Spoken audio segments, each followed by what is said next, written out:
আসসালামু আলাইকুম ওরহমতুল্লাহি ওয়াবারাকাতু। সকলে কেমন আছেন? আশা করি সকলে সুস্থ এবং ভালো আছেন। আমি আপনাদের জন্য এই দোয়াই করি।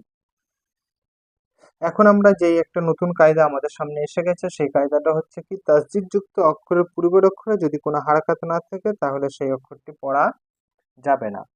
যেমন ধরে নেন ওয়াও, আলিফ, লাম, লাম। এখানে লামে তাসদিদ আছে, আর এই আলিফ এবং লামে কোনো কিছু হারাকাত নেই। ওই জন্য কিন্তু আলিফ এবং লামটা পড়া যাবে না। এখানে পড়বো আমরা ল পড়বো। হুম, এখানে শুধু এরকম ভাবে, এখানে যদি কোরআনুল কারিমে এরকম লেখা থাকে তাহলে কিন্তু আমরা শুধুমাত্র এরকম ভাবে পড়ে নেবো, সেটা দেখানো হচ্ছে। ওয়াও, লামে তাসদিদ আছে, খারা জাবার আছে, ওয়াল, কি পড়বো? ওয়াল,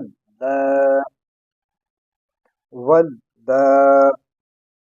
এখানে যেমন আলিফ এবং লামটা আর লেখা থাকবে, কিন্তু আমাদের পড়তে হবে এরকম ভাবে ওয়াল। আবারও মানে তাসদিদযুক্ত অক্ষর আছে, তার পূর্বের অক্ষরে কোনো কিন্তু হারাকাত নেই। ওই জন্য তাসদিদওয়ালা অক্ষরের পূর্বের অক্ষরে যদি হারাকাত না থাকে তাহলে এই দুটি অক্ষর পড়া হবে না।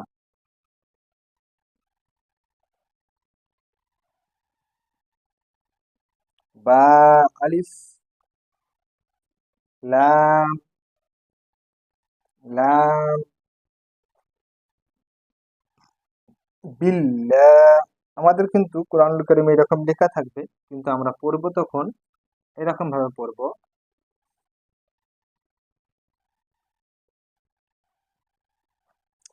বিল্লাহ লেখা এরকম থাকবে, কিন্তু আমাদের পড়তে হবে এরকম। কারণ কি, আমাদের কায়দা আমরা পড়ে নিয়েছি, তাসদিদযুক্ত অক্ষরের পূর্বের অক্ষরে যদি কোনো হারাকাত না থাকে তাহলে সেই অক্ষরে পড়া যাবে না। এখানে আলিফ এবং লামের কোনো হারাকাত নেই, ওই জন্য আলিফ এবং লামকে পড়তে আমরা পারবো না। বায়ের সাথে লামের যুক্ত হতে হবে, আর এরকম ভাবেই আমাদের পড়তে হবে। বিল্লাহ, বা, লাম, জের বিল, লাম, খারা জাবার লা, বিল্লাহ, বিল্লাহ। কাফ, আলিফ, লাম,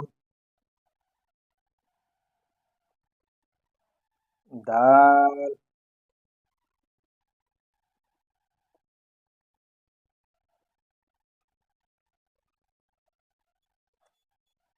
কাদ, দি। এখানে লাম এবং আলিফটা পড়া যাবে না। আমাদের কুরআনুল কারীমে যদি এরকম লেখা থাকে তাহলে আমাদের এরকম ভাবে পড়তে হবে।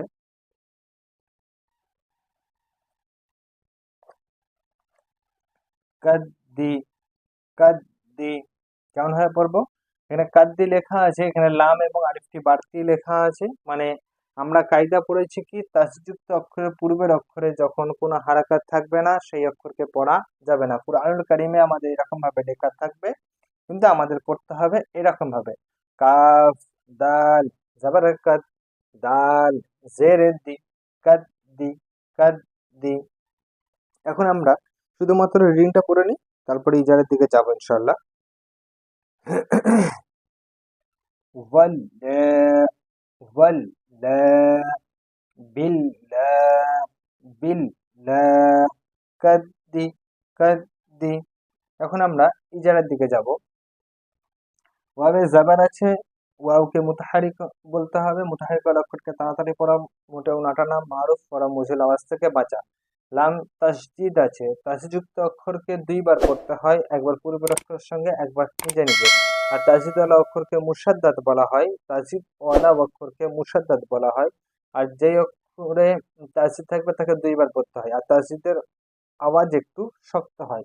এখানে খাড়া জাবার আছে, খাড়া জাবার কিন্তু আলিফ মাদ্দার সমতুল্য হয়। খাড়া জাবারকে একালি পরিমাণ টান দিয়ে পড়তে হয়, যেমন ভাবে আলিফ মাদ্দাকে একালি পরিমাণ টান দিয়ে পড়তে হয়। বিল, বা মুতাহারিক হবে, মুতাহারিক অক্ষরকে তাড়াতাড়ি পড়া, মোটর নাটানা, মারুফ পড়া মুজুল আওয়াজ থেকে বাঁচা। লাম তাসদিদ আছে, তাসদিদ ওয়ালা অক্ষরকে মুসাদ্দাদ বলে, আর মুসাদ্দাদ ওয়ালা অক্ষরকে দুইবার পড়তে হয়, একবার পূর্বের অক্ষরের সঙ্গে, একবার নিজে নিজে। আর খাড়া জাবার, খাড়া জাবার আলিফ মাদ্দার সমতুল্য হয়, একালি পরিমাণ টান দিয়ে পড়তে হয়। আর আলিফ মাদ্দাকে যেরকম ভাবে একালি পরিমাণ টান দিয়ে পড়তে হয়, খাড়া জাবারকে একালি পরিমাণ টান দিয়ে পড়তে হয়। কাদ্দি, কাদ্দি। কাফ মুতাহারিক হবে, মুতাহারিক অক্ষরকে তাড়াতাড়ি পড়া, মোটে কাটানা, মারুফ পড়া, মুজিল আওয়াজ থেকে বাঁচা। দাল মুসাদ্দাদ আছে, মুসাদ্দাল অক্ষরকে তাড়াতাড়ি পড়া, মোটে কাটানা, মারুফ পড়া, মুজিল আওয়াজ থেকে বাঁচা। আর দালে জের আছে, তাহলে দাল মুতাহারিক হবে, মুতাহারিক অক্ষরকে তাড়াতাড়ি পড়া, মোটে কাটানা, মারুফ পড়া, মুজিল আওয়াজ থেকে বাঁচা। আর দালকে আমরা মুসাদ্দাদ বলবো, কারণ আমরা কায়দায় পড়ে নিয়েছি, তাই দাল অক্ষরকে মুসাদ্দাদ বলে। মুসাদ্দাদ অক্ষরকে দুইবার পড়তে হয়। আর যে অক্ষরে মানে তাসজিদ থাকে তাকে কিন্তু দুইবার পড়তে হয়, আর যে অক্ষরে তাসজিদ থাকবে সেই অক্ষরের আওয়াজ একটু শক্তভাবে হয়। আজকে এই পর্যন্তই। আগামীতে ইনশাআল্লাহ তাআলা আর নতুন কিছু নিয়ে আপনাদের সামনে হাজির হবো। ততক্ষণ সকলে সুস্থ থাকবেন, ভালো থাকবেন।